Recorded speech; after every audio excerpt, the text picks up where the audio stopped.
وہ چھوٹ گئے, وہ ان پر کسی قسم کی کوئی غداری کے مقدمات یا انتشار پسندی, دہشت گردی کے مقدمات سارے ان کو کلیئر کر دیا گیا.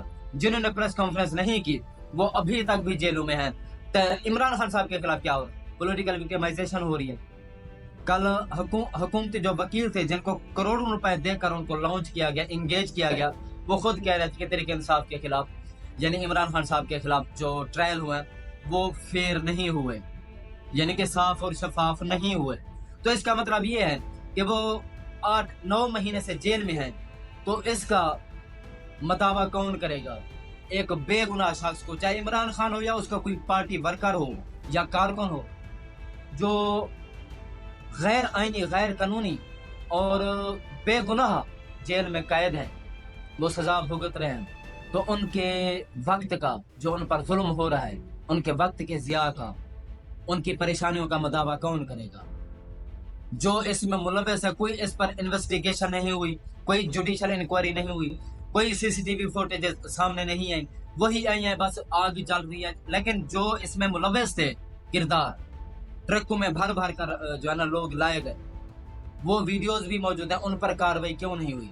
تو اس بحاؤ پر کہتی ہے تحریک انصاف کہ ان سے معافی مانگی جائے. لوگوں کی املاک کا نقصان پہنچایا, لوگوں کے گھر گھس کر آپ جہیز اٹھا کر لے گئے لوگوں کی بیٹیوں کے. تو اس پر تحریک انصاف سمجھتی ہے کہ ان سے معافی مانگی جائے, اور عمران خان صاحب بڑے دل والے ہیں, وہ ان کو معاف کر دیں گے. لیکن جو ظلم اور بربریت کارکنان کے خلاف ہوئی ہے, ان کو قانون کے کٹہرے میں ضرور لایا جائے گا. تحریک انصاف کا جو اسلام آباد میں ایک مرکزی دفتر تھا, اس کو گرایا گیا, اور اس پر جو ہے نا ایک بہانہ بنایا گیا کہ وہ انلیگل طور پر جو ہے نا اس کو نوٹسز جاری کیے گئے. نوٹسز اس کو جاری کیا گیا جو اس کا سابقہ مالک تھا اس پراپرٹی کا. جس زمین پر وہ دفتر قائم ہے وہ تو بیچ دی گئی تحریک انصاف کو, تو اس کے مالک جو پہلے تھے 1 سال پہلے یا 8-9 ماہ پہلے, اس کو جو ہے نا نوٹسز بھیجے گئے. پھر جب اس کا جواب نہیں آیا تو تحریک انصاف کے دفتر کا کچھ حصہ منہدم کر دیا گیا, اور وہاں موجود تمام پودے, پلانٹس جو ہیں وہ اجاڑ کر رکھ دے گیا, ان کو لتاڑ کے رکھ دے گیا ایکسیویٹر کی مدد سے. تو وہ ایریا منہدم کیا گیا جہاں واش رومز موجود تھے. تو اس پر مختلف قسم کے جو پولیٹیشنز ہیں یا صحافیاں اپنے اپنے تجزیے بھی کر رہے ہیں, جوابات بھی دے رہے ہیں. شوکت بزرا صاحب نے کہا کہ یہ تو صرف عمارت تھی, وہ تو ملک توڑنے کا تجربہ رکھتے ہیں. تو اس قسم کے جو ہے نا ہمیں لگتا ہے کہ یہ چیزیں بند ہونی چاہیے. اس سے ملک اور قوم کا اور ہمارے اداروں کا جو ہے وہ امیج خراب ہو رہا ہے. اور اس پر بیرسٹر گوہر صاحب کا موقف ہے, وہ میں تھوڑا آپ کو پڑھ کر سنا دیتا ہوں. انہوں نے کہا ہے کہ یہ بلڈنگ نہیں, PTI کا نظریہ ختم کرنا چاہتے ہیں. پارلیمان کے بعد سب سے زیادہ حرمت مرکزی سیاسی دفتر کو حاصل ہے. موجودہ حکومت نے ہمارے پارٹی کے مرکزی دفتر کو کی حرمت کو بھی پامال کر دیا. PTI کے پاس متبادل آپشن موجود ہیں اور ہم اسی جگہ پر ہی میٹنگ کریں گے.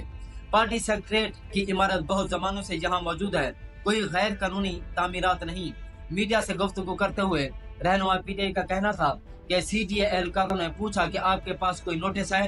CDA اہلکاروں نے کہا کہ ہمارے پاس کوئی نوٹس نہیں, اور نہ ہی ہمیں ان کی جانب سے کبھی کوئی نوٹس ملا ہے. انہوں نے کہا کہ اگر CDA سمجھتی تھی کہ غیر قانونی تعمیرات ہے تو پہلے ہمیں بتاتی, تجاوزات تھی تو ہمیں بتایا جاتا, ہم خود اس کو گرا دیتے. لیکن انہیں سیاسی انتقام کا نشانہ بنانا ہے.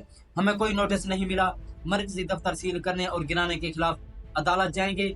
اسی مرکزی دفتر کی گری ہوئی دیوار کے ساتھ میٹنگ ہوگی. یہ ہمیں اشتیاق دلانا چاہتے ہیں, لیکن ہم پرامن رہیں گے. یہ پہلی مرتبہ نہیں ہے کہ رات کے اندھیرے میں ایسے حملے کیے جا رہے ہیں. ہم نے ڈائلاگ کی بھی بات کی اور کچھ سوچ کر آگے بڑھ رہے ہیں, لیکن اب یہ نہیں ہو سکتا کہ بندوق کے ساتھ رکھ کر ڈائلاگ کی بات کی جائے. تو یہ جو ہے نا بیان تھا بیرسٹر گوہر صاحب کا. وہ سمجھتے ہیں کہ ایک طرف آپ بندوق تان کے رکھیں, دوسری طرف آپ کہیں کہ ڈائلاگ ہوں, تو ایسا ممکن نہیں ہے. ڈائلاگ ہو سکتے ہیں لیکن نظریے پر سمجھوتا نہیں ہوگا, ملکی اور قومی مفاد پر سمجھوتا نہیں ہوگا. ہمارے مینڈیٹ جو چوری ہوا ہے اس پر مذاکرات کریں. اگر پاکستان کو پولیٹیکل انسٹیبلٹی سے نکالنا ہے تو عوام کا دیا ہوا مینڈیٹ اس کو قدر کی نگاہ سے دیکھنا ہوگا اور اس کو تحریک انصاف کو واپس کرنا ہوگا.